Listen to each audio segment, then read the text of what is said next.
You're watching The Breakfast Club. Morning, everybody. It's DJ Envy, Angela Yee, Charlamagne the God. We are The Breakfast Club. We got a special guest in the building. A Breakfast Club first-timer. That's right, Jimmy Fallon. Jimmy Fallon is here. Hey! Are you clapping for yourself already? No, it wasn't me clapping. It's the fun of radio. Have you had breakfast yet? We know you're a late-night host. So Yeah, no, I haven't had breakfast yet. But I've been up early, though. I have 2 kids, and so they're 4 and 5, and that's when they wake up. 4 and 5. You got to get up with them, get them ready for school. Take them to school. Yeah, exactly, man. You walk them to school. I mean, I feed them whatever they can, whatever I have, I'll cook them. I don't even, at some point it's so early, I don't even care. I go, you guys cook. Do you do regular daddy stuff? Like, yeah. Okay. I get up. I mean, they wake me up now. They come into bed. They're old enough to walk in the bedroom now and wake you up, which is cute, but it's also like, they don't care that daddy has a job. Are you a crazy dad? Like, go to the games, yell, scream? I know. I think I don't want to be that guy, but I think that's where everyone's ending up. Like, my dad came to maybe 2 of my Little League games. 2? Well, maybe 4 of them. But, I mean, I was bad. I don't remember my dad coming to any games of mine when I was growing up. It's a new thing. You have to go to every game now. You have to. Yeah, they're your kids, guys. Did that affect you as you got older, Jimmy? Yeah, really? Maybe. I didn't expect to cry this early. So you don't ever just stay up all night and do all the dad stuff? No, it's hilarious. We had Post Malone on the show a couple weeks ago. And stop it. Charlamagne doesn't really like Post Malone. Oh, he's fantastic. He's trash. Someone Jimmy. came up to me at God, Powerhouse and was like, fantastic. can you leave Post Malone alone? I like Post Malone. Oh, he's great. So we did this whole bit because he wanted to go to Olive Garden. He goes to Olive Garden after all his big things, and I've never been to Olive Garden. Love the Really? bread. You've never been to the Olive Garden? No, Ever and I live in New York City. Why Olive would I Garden's go to right there in Times Square? Why would I go to a fake Italian restaurant when there's always real? Oh, That yeah, is right. true. Yeah, That is right. true. You're right. That is Because true. they have the Absolutely. unlimited salad. Dude, I got there. I didn't know how I don't know how they make money, first of all, Olive Garden. Let me tell you something. I go in. They're really nice. I loved it, by the way. I went in. They go, I took an escalator up to my table. That's how big Olive Garden is. I never went to a restaurant where you take an escalator in the restaurant. I go in. They go, here you go, these breadsticks, unlimited breadsticks. I go, and they're free. And I go, okay. So I had them. They are delicious. It was great. And then they go, here's some salad, unlimited salad. Eat as much as you want. It's free. I go, okay. I mean, what's the business model here? I'm not excited yet either. Yeah, it's like, what? They go, would you like some wine? I go, sure, I guess Unlimited so. wine. Unlimited free? They go, if you want to try some, the samples are free. So at this point, I've had breadsticks, salad, and like 3 tastes of wine, and I didn't pay for anything. So I go, how do I pay for something in this crazy restaurant? Then I go, we get the entree or whatever, it was good. And then I went inside and I joked around and said, hey, it's my friend's birthday, even though it wasn't post-birthday, but I was like, can you get him a cake or something? They go, we can because, and actually it's complimentary because it's someone's birthday. I go, Really? how do I pay for stuff in this place? Wow. Make me pay, please. I want to pay money. They didn't know that it was Jimmy Fallon and Post Malone? They did. We filmed it, but Okay. But they didn't know it wasn't his So maybe birthday. they just gave it to you guys free because you guys were filming. I guess you pay for the entrees and the appetizers. But you were full after that. You were full and twisted, so you didn't have And to you do do anything pay else. for the salad. It's just unlimited. Like you pay Oh, is that for what the it is? unlimited. I just didn't but understand it's what We a got one unlimited price. Remy here. You want some? But no, unlimited. You want some cognac? no, early. No, You thanks. sure? I already had some right before I came out. We heard, Jimmy. I know, but they I'm say just- you got a drinking problem, I Jimmy. do. So if you heard that, why It would is you a offer problem. him something to I don't drink? know. What's wrong with this guy? It is a problem. Is it for real? No. Oh, okay. I can't drink and do what I do, man. I that night when I left with Post, we finished taping at probably 10:30. He's drinking beer. He wants to go. He goes, where are we going now? I'm like, Grandpa's going to bed. Like, I can't go out, man. And he goes, come on. I thought we were going to go out and like, let's get smashed. I go, oh gosh, that's the old me. I can't even do it. He's like, come on, you're Irish. Where's the pub that? That peer pressure boy. And I go, yeah. Then the Irish in me, I'm like, that's right. Maybe I should go out. I should have a place. Then I'm like, every place I used to go to is probably closed. Like, I don't Like even know. where? I'll tell you if it's still open because I'd probably still go. God, I mean, Don Hills. That's closed. That was in Tribeca, Soho area. Yeah. I used to do parties there. Okay. Really? Yeah. Yeah, that was like a cool. That's like hilarious. like a dance club we used to go to. Again, this is old. Can you dance well? No, I'm the worst. I just want direct. Two Hey, go Jimmy, go Jimmy, go Jimmy. That's how bad I am. That's me when it's good. It's like, oh my God. I couldn't be. You know, I went to see Justin Timberlake's show, and when he started his tour. Salute to JT. That's a great guy. He's all right. So yeah, cool. Yeah. No, I like there was no JT. booze. All right, you like no, JT. no, You no, one no, for no, one, no right? booze All right, for one for JT. one. Yeah. That's good. I'll One bet for 500. Oh yeah, 1 for 2. Sorry. Anyways, so he goes, I'm doing the show at Madison Square Garden. I go, great. I'll be there. So I go there, and it's like he got me some VIP ticket where I guess the whole bottom floor is a nightclub. Have you seen the show? No, I haven't seen the new show. So I go to this thing again. I'm 44 years old, 45 years old. That's a blessing, man. 45 know, years but young. That's they what say. you'd applaud. No, People by the getting way, killed out here every day. They're dying every day. 45 know. is a blessing. Age I is a understand blessing. that, but 45-year-old in a club is bad. That's stupid. That is just stupid. I don't know what I'm doing. I go, what is this? I go, do I dance? So what do I do? They go, do you want to drink? I go, I don't want to drink. I don't want to, because then people are gonna YouTube it and they go, oh, he's got a drinking problem. I go, all right. So they go, so I start dancing and it's me like dancing. Go, Jimmy. And Go, it's Jimmy. so Go, embarrassing. I go, I Jimmy. don't want anyone YouTubing this. So I go, I'm not gonna dance. So I go, I'm just gonna stand there. And then they go, that's gonna be YouTube because they're like, Jimmy 'Cause you're Fallon just standing hates there. Justin Timberlake music.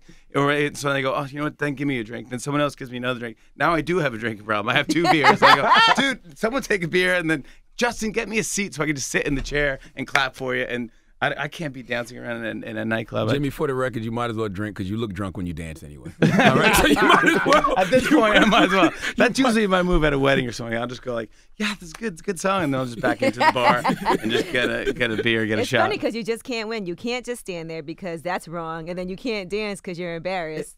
So what are you supposed to do? I don't know, man. I felt so awkward there. So and it's my friend. So I'm looking at him, going like screaming and clapping Right. for him because he's great. But I just put me in a chair next time. Put me in a chair and a seat, and I can just watch. Now you really look old then. Now you're the old person who got to sit the whole show. I should get a cane. Give me a chair and a cane, and have me just sit down and be real old, like reading glasses and stuff like that. But that was. I'm trying to think. Don Hills was a fun place.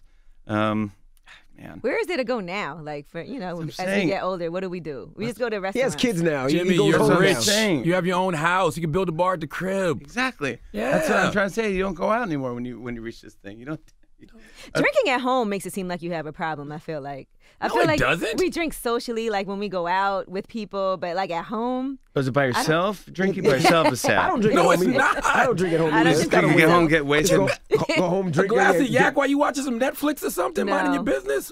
watching a Hallmark movie. Half a Watch bottle a of wine. Lifetime. Yeah, watch a Lifetime movie. Yes. Yelling at What's the wrong TV, crying. There's nothing wrong with that. Someone gave me sounds cool. Someone gave me some invention. You hear about this invention? It's called I don't know what's it called, but it's a needle that goes through the cork of your bottle of wine, so it doesn't cork the wine. Then it pumps a gas in there, so you can pour it like one glass out of the bottle without opening the bottle. That's a great idea because every time you open a bottle of wine, you feel like you have to finish it. Exactly. Yeah. So it's called Coravin, is the name of the invention. Really? So I did that, and then I go, wow, that's great. So you can have amazing wine from 1980, whatever that, some crazy thing, and then you pour one glass, then you can just use it again without corking it. But the problem is that it tastes so good that you have another glass, and you're like, at this point, screw How it. much Might as well Just just How many open it. glasses are Might as well left? just open it. 2? So you might as well just pop the cork and finish the bottle. Is it hard to have to deal with your the image, the perception when you see headlines like, oh, he's got a drinking problem, so now you're just out. You want to have one drink to have a good time, but you're afraid to? Is that pressure? Yeah, it's not really. I mean, no, I don't, because I'm not that guy. It's just like, I think that stuff came from like old stories, and things get resurfaced. Everyone's got a book coming out or something like that, and so I think, it works like that. So I think when I see those things, it's like, no, I can't. I can't have a drinking problem. Well, how do you deal with social media? Because everybody's always going at you about it. Oh yeah, Is it easy? No, it's tough. I mean, I hope my kids outlive this social media thing. I don't think it's the greatest thing. I hate it. But it could I be think worse. if I didn't have to promote my show, I wouldn't be on it. It could be worse things that people say about you, though. Honestly, like Oh, there's yeah. many worse things that could be a hashtag about you. Oh yeah, I mean it's rare if they do it. I don't really read it, Right. to be honest. It's more of a one-way street for me.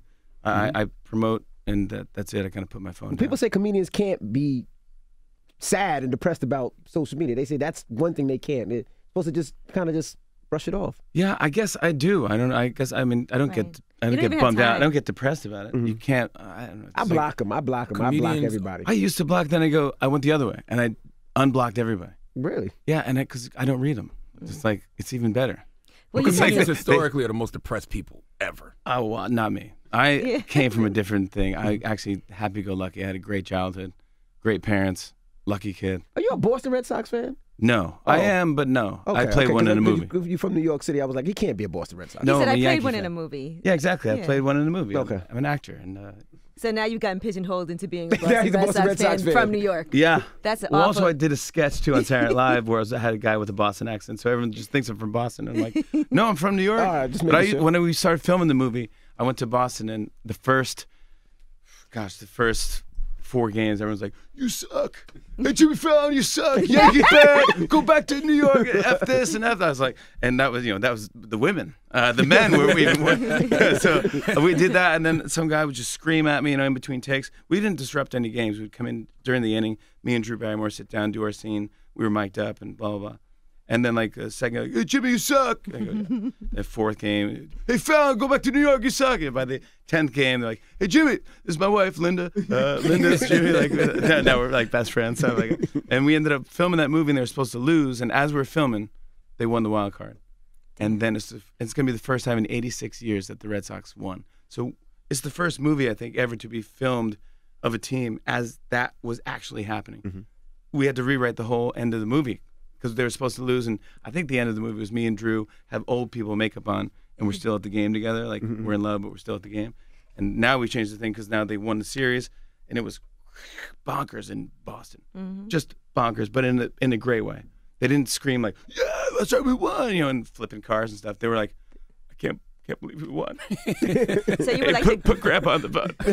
"Hey, Dad, we did it." The first time, "I love you," And then like if you drove past the cemetery, you'd see pennants and all these graves and hats. Oh my God! Because they didn't live to see the team right. win. It's such a spirited town. Everyone is a Red Sox fan in Boston. You have to be. so you were like the good luck charm for them to win, basically. Exactly. Yeah. Do Exactly. something for the Knicks then. Can you do something for the Knicks then? The Knicks He movie? goes to Knicks games And the all the Giants. You time. do something for the Maybe Knicks. you I should- love the My Knicks, Giants won but a couple man, years they're ago. not even close, right? Knicks, no.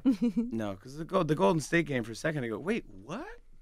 People go to the Garden just to go to the Garden nowadays. It's just the experience of see being in other the Garden. teams. You don't even care about the team. Like, They care more about who the Knicks are playing than the actual Knicks. That's interesting. I guess I'll tell you. You go, "Oh, LeBron's going to be there." You're Let's like, go. okay, everybody sold out. Exactly. I think this is nothing like the Garden, though, that when it's rocking, it's unbelievable. Absolutely. I've been going to Knicks games forever since Saturday Night Live days. But who's the one? Is it LT? Who was the Nick where he scored the 4-point shot? Larry Johnson. Larry Johnson. Larry Johnson, yeah. Larry, I was there for that game. Really? I was there when he threw and it landed swish for 3 points, and he got fouled. Fouled. It was like, wow! And then he said, "All praises due to Allah," I mean, that's what I was which yelling. would not fly now. When you cannot say it now, no. But I was hugging strangers, and it was like people were crying, and it was the most. But that's nothing like that. Like those days in New York and those things. That's the great part about New York City. It's so much spirit, so much fun. That's why I was happy we brought the Tonight Show back to New York, because they asked me to take over for Leno, and I said that's amazing, and talked to Jay about it. It was great, and I said, can we bring it to New York City? And they were like, we'll call you right back.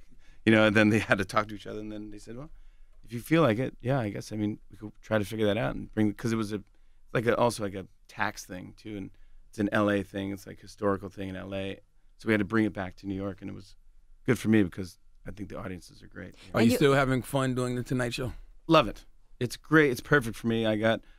It's perfect for someone with ADD. It's like Every day is something different. It's completely different, and it's like the most exciting stuff. And like this week alone, we have tonight we have Tyler Perry and Kiss. Salute to Tyler Wow. Perry. Like, when do you see those guys together? That's a random mashup. It's perfect. That's what our show should be, man. It should be like your brain should be like, what?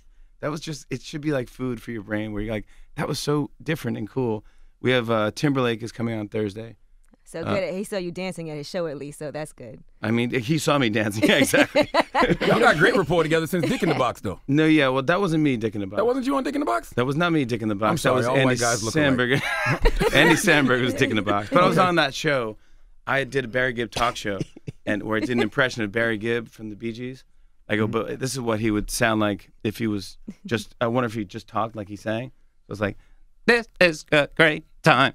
It's so good to see you here this morning." Stuff like that. So that type of bit, I was doing that bit, and it turned out it was funny. But I was like, I can't believe I have to follow Dick in the Box, because that was crusher. And when we saw it for the first time, we were like, this is gonna be big, dude. There's a big dick in the box. It was definitely a big dick in the box. My goodness, guys. But yeah, we always have we have good. We have good rapport. We have a sketch that should be funny. Do you have real ADD, or is that? No, I don't think so. I haven't been diagnosed. I haven't talked because I just don't want to know. That's how I feel about STD results. Yeah. Good to know. I'd rather just live my life. I don't want to know. Just guys, if you wink if it's bad. Please it's real get tested, guys. If you're listening, please get get tested. Wink at me if it's real bad. I just don't. Should I tell the wife? Yeah, exactly. Yeah. If you don't blink, then you tell me, oh, you're fine. Like, just look at me. If it looks bad, I'm just gonna say we did talk. That's how guys do it. If you have something, then they know they have something. Other than that, it doesn't matter. I go, no. I don't. I'm so happy to be married. Me too. It's just great. Me three. Right? My kids love you, and not because of the show, because you got the coolest roller coaster in Disney. Like I was. You got a roller coaster? Yes, he has his own ride in Disney. It's at Universal. And Universal, and it's dope. It's dope. Like you sit in the thing. He has like the whole scene. I've been to Universal a couple times. I don't remember Jimmy Fallon, right? Yeah, dude, check this out. So we got the deal. It's NBC. I signed up for late night. NBC Universal. So in my head, I go Universal Studios. I should have my own roller coaster. That's dope. Wow. So then I go, can I talk to any of these roller coaster people? And they go, sure. So they set me up with this Mark Woodbury, this guy he does all the roller coasters for Universal. I pitch him this idea. I go, it's kind of like, do you ever do that game that ride Soarin' in Disneyland? Mm-mm. I did it. Yeah. You're on a hang glider. Yep. Oh yeah. It's unbelievable. It's a great ride. Yep. It's a simulator. On the wires, hanging on the wires. No. You sit in the thing. It's a simulator. It feels like you're on a hang glider over the orange groves and stuff. It's cool. I go, it's like that, except you're going through New York City, and you're racing in a car against me. Mm-hmm. So they go, that's great. No. Who are you? And good luck with your show, Jeremy. And I go, it's Jimmy. And they go, well, whatever. Good luck. I know you're replacing Conan O'Brien. Good luck. They don't even know who I am. So anyways, cut to years later, the show goes well. We get to Tonight Show. They call me. And they go, do you remember pitching us this roller coaster ride? I go, yes, I have my paper right here. You know, I go, oh my gosh. So we worked on it with my writers for like 3 years. Filmed the thing. It's a giant simulation. It's dope. Simulator ride. Mm-hmm. It is rad. What's it called? It's called Race Through New York. Okay. Jimmy, I'm going to be honest with you. You sound kind of difficult. I'm going to tell you why. You asked them to move the show to New York, and you asked me your own roller coaster? I'm like, what the fuck? Who is this guy? How high maintenance is this guy? I think the guy got his own roller coaster. It's cool. High maintenance. I want my own ice cream. I want all this stuff, man. Kids loved it. I'm glad they dug it, man. We had a good time. It's crazy to think back in the day, you know, when I was just starting out doing stand-up and doing impressions, stuff like that you'd end up on TV. Not only that, on The Tonight Show. I mean, at Saturday Night Live, then late night, then The Tonight Show. Again, these are jobs I didn't know existed. Cut to, then I have a roller coaster and Ben & Jerry ice cream. And it's like a crazy, awesome, it's just a crazy, fun ride. Mm-hmm. Wow, Does that ever feel surreal? Totally. It's like every single day, you go like, this is bizarre. Like, the fact today I'm going to have Tyler Perry on, who has a giant new movie. And Nobody's Fool. Nobody's Fool, with Tiffany Haddish. It's funny, by the way. Mm-hmm. Whoopi Goldberg got some funny scenes. And then Kiss at the same time. The fact that I could put those two together, and you could be a kid in the middle of, the middle of the country that doesn't have, maybe there are no clubs. You can't afford to go see a show. You don't even know who Kiss is. Or if we have a new comedian on the show, they don't even know what stand-up comedy is. A kid will watch that and be like, I can do this? Right. I could be her? I could do that? It's like, that's the best move for The Tonight Show. When we have bands on for the first time, and like when we break somebody, it's like we had Tyler, the Creator. Mm-hmm. What's the group? Odd Future. Before anyone, they didn't even have they had a label, nothing. They was popping though. Yeah, they were popping in the street. They were. Yeah. But it was the first TV appearance with no. They didn't have any really radio player, nothing. Mm-hmm. But it's like to see them come on. They were just super kids. How do y'all book your guests? Like, because they were underground when they came on your show. So who has their ear to the streets to make sure? Has to get on your radar. Some people just have, either someone will just mention it to me, like, have you heard of this person, or ever heard of this band, or check out this comedian. You'll hear around. We have bookers too. That that's their job to do that. But you'll hear somebody on your show, or I'll, I like to listen to different shows and just to hear and watch different things. Like, who's that? What's that about? And then if it's interesting, no matter who it is, if I go like, hey, I love that song. Is Peter Cetera still around? I want to hear it. Next time I fall in love. I don't know, it's from Karate Kid or something. But I'm like, they must used to play that stuff at them bars y'all used to go to. I know all these songs. You don't know that one? No. Oh my gosh, that's a great one. Now, Fallon, do you do a lot of things that revolve around hip hop culture? Do you have an actual love for hip hop, or are you just appropriating? You're a culture vulture, Jimmy. I'm a culture vulture. I do. I do like. I like everything. I'm a pop culture fanatic. So I mean, growing up, I was in those '80s days. So for me, it was Beastie Boys, Run DMC, LL Cool J. Especially being in New York. It was so much stuff. Yeah. NWA, Eazy-E. I'm a big 80s fan too, especially because they had all those movies back in the day that we used to love. That's how everybody used to listen to like the same songs, because the radio stations in New York, it wasn't so separated. Like it wasn't like the hip hop station and the pop station. Yeah, it was all like on one station. Yeah, interesting. You're right. In the new Beastie Boys book, which is great, it's really dense. They found LL Cool J, I read. Yeah, they did. Like him and Rick Rubin, like they all just kind of. It's a great story, but I think Ad Rock's talking about how at this time in the city, people would just walk around with boomboxes playing their music that they like. So if you're in the Latin neighborhood, they'll play some Latin music. If you're in Menudo, they'll play Menudo. They'll play seriously, but they crank it on a boombox. No one cares. This is my music that I like. And then you go a different neighborhood, they'll play in some R&B song that no. So like it was so interesting. Like, oh, now everyone's got headphones, or they're actually being more polite than they used to be. Like they just play like, this is what I'm listening to. It's like, and that's also how you would hear different stuff. Because I think I love hearing different stuff. And now and then the Roots will tell me about some group or some band I've never heard of, and I'll bring up a band that the Roots had never heard of. It's good to kind of challenge each other. Like, oh, that was great, dude. I think Roots had never seen Allman Brothers, and I had them on, and they were like, "What is this band?" Because there's no band like the Roots, I think. Right. Oh, that was a very edgy move for you. All black hip hop Great move, band. by the way. And Roots is in the roller coaster too. The Roots got a part in the roller coaster. Oh wow, Yeah, definitely Roots are in it. You were really on this roller coaster. Yeah, Did you have to convince people? Yeah, it wasn't that easy. It was interesting. It's like, because what happened was, That was probably the deal breaker for them white corporate executives. Nope, roller coaster, fine. Okay, move to New York, fine. All black band, absolutely not. I would think absolutely, get out of my office. I would think it'd be harder to get the Roots to stop touring. I would have thought that would have been harder to get them to actually commit. What happened was my friend Neil Brennan, who produced Chappelle's show. We love Neil. You got another one. Oh, really? That's our guy. All right, here we go. Oh, really? Good. Yep. All right, so now I'm like 3 for 5. No booing there. All right, yeah, so, no booze there. so I was talking to Neil about producing, and he goes, I really want to get into stand-up. I want to focus on my stand-up now. He goes, like, okay. He goes, who's the band going to be? And I go, I don't know. You need a good band, because I'm following Max Weinberg, and that, which is a fantastic band. And so I'm like, he goes, you should ask the Roots. I go, you think the Roots would be my house band? He goes, oh, no. I was saying you should ask them, because they know a lot of people. And they put together a band. I go, oh, no, I guess so. They wouldn't, hell no, they'd never do your show. But then I said, well, what's the worst thing that could happen? They say no. So I called their manager, and I asked them, and I didn't hear back from them for like 3 weeks, because they were on tour. They were in Paris.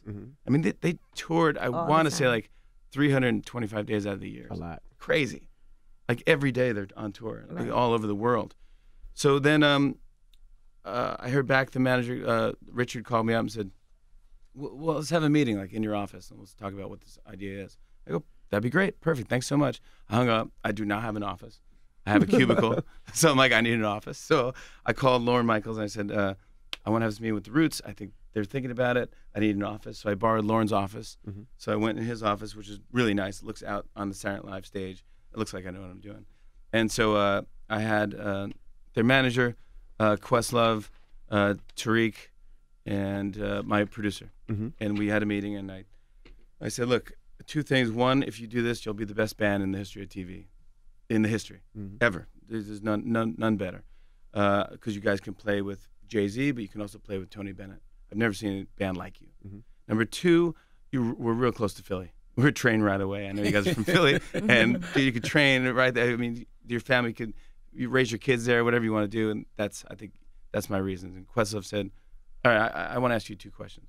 He goes, one is, if we have like a jazz group or someone from that can't normally get booked on a show, can we have them sit in with the band? Nice. Like if Herbie Hancock or something, I go, Herbie Hancock. I mean, that's Yeah, huge. right. Yeah. Dude, if he wants to be in the band, in fact, let me call Herbie Hancock in case you guys say no. He goes, can we have them on and support? I go, absolutely. He goes, number 2, if this is Lorne Michaels' office, where's the popcorn? Which is a great question because it's a comedy nerd question. Like only comedy nerds know that Lorne has a thing of basket of popcorn in his office. Like every sketch that's on Saturday Night Live where you see that. So that was kind of an amazing thing for me. I was like, I think we get along with this guy. And I didn't know them that well. You know, I actually went to go see them. I knew Seed. I knew that and Here I Come were my only root songs that I knew. And I saw them in LA when I was trying to get them. Like I was dancing, you know, really bad. And they're like, oh, stop dancing. You're going to lose this, Fallon.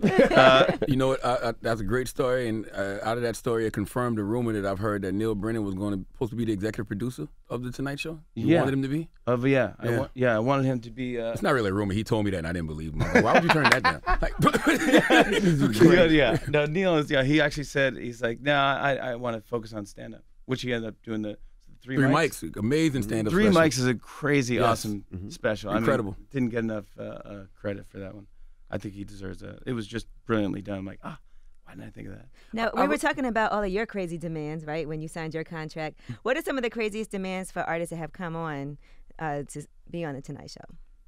I mean, I wish I had a really crazy story. No one really is that crazy when they come on. I mean, people, you know, whoever smoke, they like to smoke before the show. That's easy. Yeah, but you just can't do it indoors. It's like, so. You don't let Snoop smoke weed? Yeah, I think somehow it gets out. Snoop just does it. You guys don't have a smoke Snoop doesn't room? even light anything, and you just smell weed. And you go, dude, is someone smoking weed? He's like, no, that's my cologne. He just walked in. Interesting. But yeah, I guess, I mean, sometimes there was someone we had to move to a different floor because everyone was just getting contact high. And people were just walking around like, oh my gosh, that is a lot of weed. But somehow they got to hide it, or it's because the alarms go off, it's the firemen have to come, and it gets crazy. I remember Keith Richards was on smoking, and the fire alarms went off. So all these sirens, fire department had to come, this whole thing, and I'm like, Keith, you can't smoke in here. Have you ever had to do drugs with a guest to secure an interview? No, I never had to do drugs with a guest. No, I'm trying to think of who, you know, some people like a drink before they come on. I don't recommend that. Yeah. I don't think you come off better. No. I think you say like it takes away your anxiety or whatever, it calms you down. It doesn't. It makes you slur your words, and just don't do it. I think just get the that's interview. more fun. Like they think there'll be more fun and Yeah, loose, they think but that, but it's like it's harder for me to control the interview. 'Cause I'm like, dude, just come on, trust me. Trust me, I do this for a living. I want you to have a good time. I want you to look good. We seen you playing Trumps here. Yes, He's like, please You got a lot of don't. flack for that. I did. Yeah, yeah. Why? You know, people thought I was, siding with his politics. Trying I to guess. humanize him, making him out to be. I was just touching his joke. hair, just to see if his hair is real. Is it real? Yeah, it's real. No, it's not. Can I touch it's yours to not. see if it's real? Yeah. Are you sure? I don't think that his hair is real. Hey, Why you It is doing real, like right? that? I just want to see if I'm gonna get backlash for playing the gym. No, they probably won't. I'm not gonna get back to rubbing my hair. He's been on the show a bunch of times because he was a big reality star on NBC.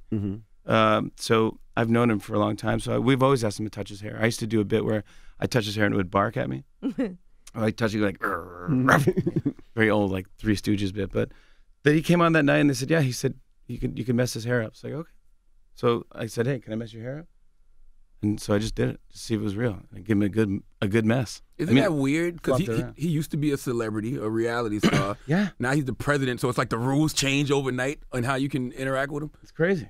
Yeah. I mean, it's been bizarre for us because we obviously make jokes about whoever the president is. We made jokes, but we lived in the Obama from the beginning of late night till now. I mean, it was all jokes. How many jokes can we make about Obama? We made everything. When he wore like a light suit. Yeah. That was the biggest scandal he did. But I'm saying those were good-hearted jokes. Like, That was- it wasn't like what we have to deal with now. Oh my God!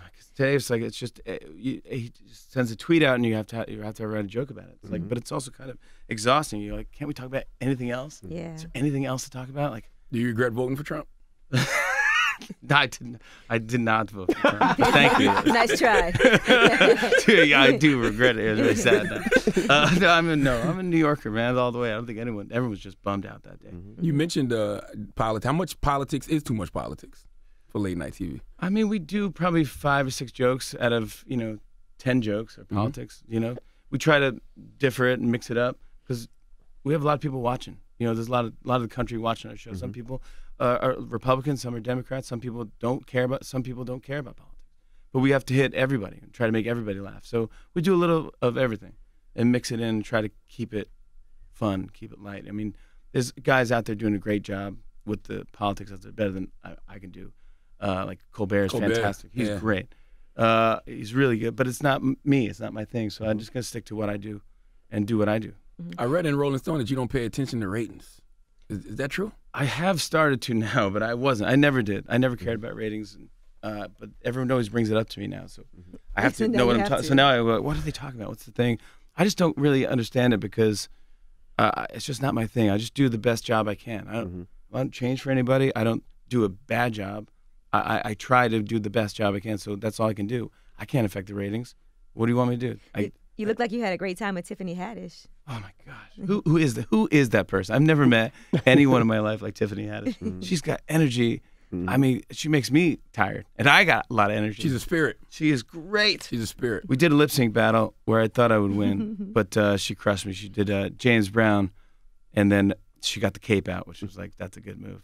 I forgot about the cape move. Are there people that you befriended after they came on the show? Like you met them for the first time and you loved them so much, you were like, we got to hang out. I should do it more, but I just don't have time. I don't do anything. I really don't leave my house. I don't I don't do anything. I mean, I go out to dinner with my wife every now and then, but it's like, I guess if I did more stuff, I'd be more, I don't think I'd be interesting to people. I got Tiffany Haddish, I'd love to hang out with her, but I think she would be bored. She'd come over and be like, so what do you do? I go, you don't. I don't know. They got half a bottle of wine. You stick a needle in. And trust me, this place sucks. She's not there for you. Don't have to entertain her when you're with Tiffany. Oh, is that right? She's Tiffany all the time. Really? Yes. You've known her for a while? That's a great friend of mine. Really? Yes. She's Tiffany all the time. She was a hype man for Jewish parties, bar mitzvahs. I said Jewish parties, bar mitzvahs. Yes, yeah. It's in that category. It's in that category. Yeah, it's in the category. Jewish parties. It's one. It's one of the many Jewish parties. A black party. All black party. Yes. So you're looking for a new executive producer now, or did you find somebody? What? Say it again. A new executive producer. We have a new showrunner coming in. His name is Jim Bell. He's from the Olympics and Today Show. He's good. But you know, we switch it up all the time. It's like change is good. You know, just fresh ideas, a different set of eyeballs looking at it, going, oh, do you ever think of that? It's like it's good to have that every now and then. Gotcha. The Tonight Show took a ratings hit. Do you think it's because politics wasn't necessarily your strong suit and it fits Colbert better? Yeah, maybe. I mean, people are obsessed with politics right now and taking a side, and so maybe that's the thing. I mean, also it's just a different world. Things are changing. Like, you know, we'll see where our jokes end up going, but I can't predict what I'm going to say next week, you know. But I think, you know, yeah, I don't know. I mean, this ratings thing for me, I was like, to be really honest, I don't think the numbers in general are good. In general, at late night. For everybody? For everybody. Gotcha. For TV. It's like so if you really want to talk about ratings, it's like, it's just not good all around. It's just people are going to the internet or their phones or something else, but it's like, so our households have taken a hit, but the 18 to 49 or 18 to 35 young people were still number one. But that's if you want to get involved with the ratings. I wouldn't. If I gave advice to anyone, I'd say don't listen to ratings. But I have to know what I'm talking about because people keep asking me about it. So I'm like, I don't know, and they're like, oh really? You don't know about the ratings? And I go, I really don't. But if I'm that bad, someone from NBC will fire me. You know why I hate ratings? I hate ratings because they never tell you about them unless they're bad. That's what I'm saying. You know what I'm saying? We've been doing this show for 8 years. They only tell us about them when they're bad, down. when they're down. Yeah. No, it's like same thing with anything or anything in the newspaper. They go like, if it's good news, no one calls you. Right. If it's bad news, someone's like, hey man, the post is messed up, dude. And you have like 50 messages like, oh no, what happened? What I do now? I'm in trouble again. Why do you think there are no late night, no black late night hosts on TV or women? Well, I mean, you got Samantha Bee, you have Chelsea. Well, Chelsea's gone. I mean like on network though. Ooh. What was the last one? Arsenio Hall. Didn't Maybe have Joan one? Rivers. Oh, Magic had one. Had one. No. Remember Magic had one? Dude, I love that. I love Sheila E. was the musical. Oh, I love Are you Sheila E. ready for magic? Yeah. That's I love that That didn't song. last too long though. No, it wasn't great. Turns out that's not what he does best. No, he was trash. I wonder. I don't know why. Byron Allen, does he count? No. Byron's rich, though, by the way. Dude, Byron Allen bought the Weather Channel. Yeah. Bought it. Yes. He just said, I'll take the channel. Yeah. It's not like he had a show on the Weather He Channel. won He everything. bought the Weather Channel. I'm like, go Byron Allen from real people. I appreciate the fact you didn't try to just make up some bullshit He's like, I don't know politically correct why. answer. He's like, I don't know. I don't know. I really don't know. Jimmy gotta go, guys. Too. Like, Oh, do you gotta want go? Do you Yeah, feel Jimmy like gotta you have to be more politically correct since when you first started the show until now? The climate has changed so much in the world. It's like, be careful what you say. Yeah, in Be some careful with ways, jokes, yeah. too, I mean, some ways, yeah. But also, I've never been that type of comedian, really, to say that much edgy stuff. I got close, but nothing ever. With Saturday Night Live, it's a live show, so I know what to say and what not to say and stuff like that. And so, but yeah, it's getting to be really. There's a lot of you got to be really careful of what you say. Do you think SNL is funny now? Yeah, I think SNL is funny. It's always funny. It's hilarious how some people say it goes in waves or whatever. I've always loved it. I'm a uber fan of Saturday Night Live, like to the point where I study it, and I don't watch it as much as I used to because I'm old. It's great, but whenever I do see it, I love it. It's amazing what they pull off. It's live TV, and it's always changing, always evolving, always something different, a new cast. It's not like they have the same cast that they had years ago. It's always changing, and I don't know what it's going to be like in 5 years. I don't know who's going to be on it. They might have a robot as a cast member. I don't know. It's like, but they go with the times. Don't They give away our change, jobs, man. and it's fresh, and it's live, and you get to see somebody perform, really do it, perform. Like, it's great to see that. And you see people have good sketches, bad sketches, but nothing you can do about it. The thing I like about Tonight Show is that I don't beat myself up about it. I don't have time because I have another show to do tomorrow. Right. Gotcha. So I got, Tyler Perry tonight. Hopefully it goes well, but if it doesn't, I can't beat myself up because I got to be funny tomorrow. Who's your favorite person to make fun of? Donald Trump or Kanye West? If you had to pick two, right? Jokes. I don't really make fun of Kanye that much. A little bit. But Trump, I mean, I could do an impression of him, so it's kind of, but it's a touchy thing. If it's a clever way to do it, then I'll do it. Like we're doing a thing where it's just him trying to rally, trying to go to all these rallies. So I did him and put on the wig and makeup, which is funny because when he'd come on our show, he would do his own makeup. Really? Yeah. Wow. So he'd put that orange stuff on his face. No, That he was- didn't. Get out Swear to of here. God, I don't dude. believe No, I swear to God, he would do it himself. When he would leave, it'd just be an empty bag of Cheetos and a brush. No, he would do his own stuff. So now it's funny when I do an impression of him, it takes me like an hour to get into hair and makeup to try to look like something he did in 5 minutes. 5 minutes. But I do it, and he's just mispronouncing the words and just saying like United States. Because I think his dentures keep falling out. But it was like, it's very, the erections are coming, and it's very impotent to, whatever, and just mess with stuff like that. But so we do sketches like that, and it's funny. And You said it's a touchy subject. Why? You don't want to like offend his base? Or? no, well, I don't want to offend anyone. I don't want anyone to feel bad. It's an feel impossible task, Has Jimmy. he tweeted I know, you right? about anything ever? Yeah, well, he told me to be a man, or something. What? I don't know, man. The guy just Were you being a can't. boy that day or something? I think he was hearing some old interview or something like that where I said that I was embarrassed to have him on or something like that, and he's like that I was afraid that I was humanizing him. He said, "Jimmy, be a man," or something like that, which is interesting because normally when you think the president tweets you, you're like, oh, "I want to frame it. This is the coolest thing. I can't believe what did he say about me." What? You go, be a man. I go, "Oh God, dude, go I hate do." to say it, but he kind of got a point. Uh-oh. He doesn't make points often. I'm What do you just saying. mean? Because you can't please everybody, Jimmy. You're going to drive yourself crazy if you try to please everyone. You're going to offend some people sometime. I know, but it's like I that wasn't the point. I think he didn't hear the interview. I didn't apologize for having him on. Oh, okay. I apologize for anyone who was offended that they think I support his politics. Okay, so you were being a man. I was, but definitely a man. Oh, I had my shirt off. That sounded a little pussy. Jimmy. No, I was lifting dumbbells.